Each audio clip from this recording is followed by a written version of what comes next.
Welcome to First Unitarian Society of Minneapolis, the birthplace of congregational humanism.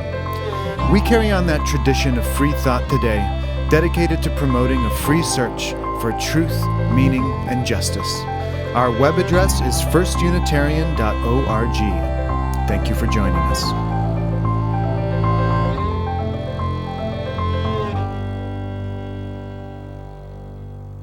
So I don't know about you, but trust is kind of a big thing for me right now.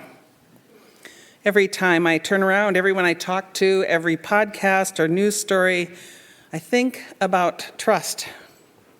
Can I trust this? Can I trust you? Is this true? I know this is a result of so many things that I've historically relied on being dismantled and broken down. Trust is a big thing these days. Warren Buffett once said that trust is like the air we breathe. When it's present, nobody really notices, and when it's absent, everybody notices. And so if his words can be trusted, that means that I'm noticing trust these days because it's absent. And I really don't think that's a good thing for our hearts and our relationships or our general sense of well-being. Distrust is not healthy for humanity's thriving. We've talked already about what it is we can rely on. Things like trusting that there are lessons everywhere, that life is imbued with mystery and beauty, and that we have the capacity to act and to change, that love is a powerful thing. And we've talked about how important it is to trust in community, especially in these times, about how showing up for community over and over again is one of the bravest things we can do, knowing that the only real liberation is collective liberation, and the only path to healing is one that's wide enough for all of us in community. And today I'm reflecting on what trust requires of us, which is essentially the willingness to engage in the practice of trust and to build or rebuild or repair trust when we've lost it or felt betrayed by it. If, as Marilyn Robinson has said in a review of the book Trust Me for the New York Times, it is trust that knits up the world, then trust is a stuff peculiarly liable to fraying and raveling. I've always loved the image of woven things, tapestries and quilts and hand-knit sweaters, and then Indira's web and the interconnected web of all existence, images of disparate things woven together with intricate patterns of connection, and in that process creating something that's more than the sum of its parts, stronger and more beautiful. And Robinson is saying that trust is like this. It is woven and can be unwoven. It can become frayed at the edges. Just as trust can be something that binds us together, it can also unravel. And so it falls to us to find ways to continue weaving and to mend the torn places. Now, of course, this assumes that we actually want to make a whole, that we believe existing within circles of trust is a desirable thing. So do we believe that? Do you? I wonder how important it is to us to build and maintain trust in our relationships. How willing are we to do what it requires of us? My colleague Rod Richards once spoke about a study about trust that was published by the Association for Psychological Science, where it was reported that our trust in each other diminishes as cultural individualism replaces community building. Our trust in each other diminishes as cultural individualism replaces community building. Cultural individualism inserts a kind of skepticism into our personal lives. It sees each individual or family as virtually its own country, with specific interests in mind, always suspicious of the goals of every other country, every other family, every other individual. As cultural individualists, we can only imagine another person's interests must conflict with ours. If there is any trust within such a system, it is, as President Reagan loved to say, trust, but verify. If we exist within cultural individualism, we make promises reluctantly, because to make promises essentially means to give something up, to have to compromise. I probably don't need to say that cultural individualism is completely antithetical to living within beloved community. Beloved community is all about seeing ourselves as inextricably interwoven with all that surrounds us, with all that exists. Beloved community understands that our own well-being is dependent on the well-being of everything and everyone else, that no one is free unless all are free, that no one is safe unless all are safe. Beloved community is all about making promises and commitments to one another, and if there's an absence of trust within cultural individualism, it follows that there must be a wealth of trust within beloved community.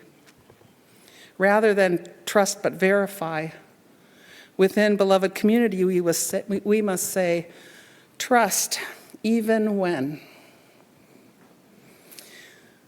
Okay, I know some caveats are necessary here.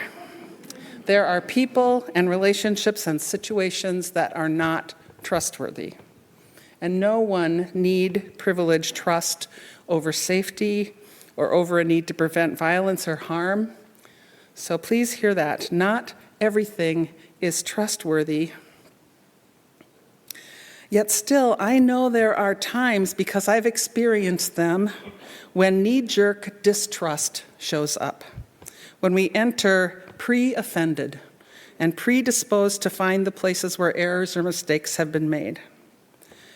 So I only ask that when distrust shows up, you be willing to examine your hearts to see if that distrust is really warranted, and if you might be able to soften, to open up more understanding, more compassion, more trust, more authentic relationship, in service of reweaving trust. You know that Unitarian Universalism is a covenantal faith. We are bound or woven together by covenant, which is in and of itself a radical act of trust. In making covenants with one another, we're saying that we trust one another to also be in service of beloved community. Our covenants with one another express what's required of us in relationship with one another. Now, in my opinion, covenant is not as visible here at FUS as it could be, and perhaps at the topic for the May foraging session. But that said, there is a covenant that you are quite familiar with as you speak it most Sundays. We said its words together earlier. Love is the spirit of this place, and service its law. This is our great covenant, to dwell together in peace, to seek the truth in love, and to help one another. Love is the spirit of this place. We are here seeking how to dwell together in peace and how to seek the truth in love, promising to help one another in that process. And it seems to me that if we truly live this covenant and what it requires of us, distrust could not survive. Because the covenant requires us to believe that everyone here making that covenant has the same goals: peace, truth, love, service. Yes, covenant. Covenant, even when we can't verify that trust is warranted for each individual. Sure, even within covenant, trust relies on individual commitments, but covenant is rooted in the idea that we create trust together. It's a communal effort, that we're better together, that we can only be our authentic whole selves in relationship. And covenant requires us to let go of protecting our individual interests and to instead pursue, insist on the common good. Now, living into covenant, intentionally practicing covenant, is what makes us trustworthy, which makes our community trustworthy. The ability to trust is kind of a muscle of the heart that's exercised through the practice of covenant. And yet, of course, we do not do this perfectly. The fabric tears or frays. Sometimes we do something that betrays someone's trust in us, and other times it's someone else who disappoints us. Here again, a well-practiced covenant can serve us as we navigate repairing that harm and rebuilding trust. Living in covenant, we call one another back into that covenant, and we mend together. Even when trust is broken, it can sometimes allow us to access a deeper trust in our own selves, a trust that we can survive and learn even from our failures and suffering. I actually found myself singing Leonard Cohen's anthem this week. There is a crack in everything. That's how the light gets in. Mending the tears, reweaving community can show us the paradoxical nature of life itself. How it is that when our hearts are broken, that can also be the time that they can be broken open to something new, some new understanding, some new love. It's like what was expressed in the poem Chuck read earlier. When we come up against doubt, up against our knee-jerk distrust, if we're able to lean in and choose trust, we can discover that this is where new things come from. This is where the light gets in. When I first read that quote from Marilyn Robinson about how it's trust that knits up the world and is a stuff peculiarly liable to fraying and raveling, I experienced doubt. Raveling's not a word, I thought. Must be a mistake, must be a typo. Unraveling is a word, but raveling? Did she mean unraveling or did she mean the opposite? So I looked it up. I suppose you could say I went to verify my distrust. But instead I found something new. Not only did I learn that my distrust was unwarranted, I learned that there is a word ravel, and ravel can mean both becoming entangled and enmeshed, and can mean coming apart. Ravel and unravel are both synonyms and antonyms of each other. Isn't that crazy? Maybe we can come to see how it is that trust is strengthened by the reweaving after it's been torn.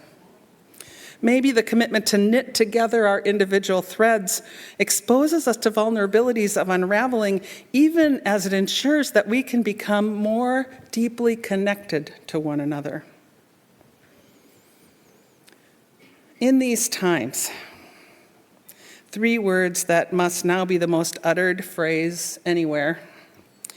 In these times, many forces are trying to drive us apart. And it takes all of our individual and collective strength to resist those forces and to insist that we are not alone and that we'll show up for one another, that we will trust in our human capacity to be compassionate. And we have to be willing, as we stand at this precipice, to practice trust with one another and to trust that this is how the light gets in. May it be so.